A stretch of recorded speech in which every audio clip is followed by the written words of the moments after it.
In today's video, I'm going to teach you how to make Google Slides background transparent. This is a quick way to remove the solid fill behind your content so your slides blend seamlessly with other designs, website embeds, or custom backgrounds in a different app. Start by opening Google Slides in your browser. If you already have the presentation you need, you can open it from your recent files right on the home page. Once your deck is open, choose the slide you want to edit from the panel on the left. Then click on the main slide area so nothing on the slide is selected. This makes sure you're working on the slide background itself and not a text box or an image. Now right-click on an empty area of the slide. A menu will appear, look for the option labeled Change Background and click it.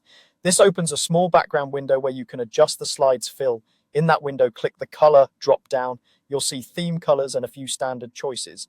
At the top of that list, select Transparent. When you choose transparent, the slide's solid color fill is removed.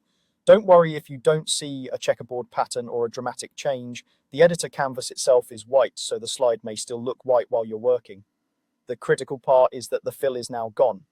Click Done to confirm your change and close the window. If you didn't see Change Background in the right-click menu, it usually means you right-clicked on an object, click on an empty spot on the slide to deselect everything, then right-click again. Also, if a photo was set as the slide background previously, you'll need to clear that image in the same background window before the slide can truly appear transparent. A quick note on expectations. Making the background transparent affects how elements stack and how themes show through inside Google Slides.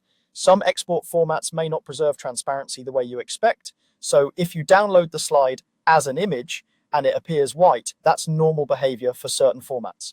The transparent setting is most helpful when layering content inside slides or when a hosting tool supports transparency. That's all there is to it. Open your presentation, select the slide, right-click, choose Change Background, open the color menu, and pick Transparent.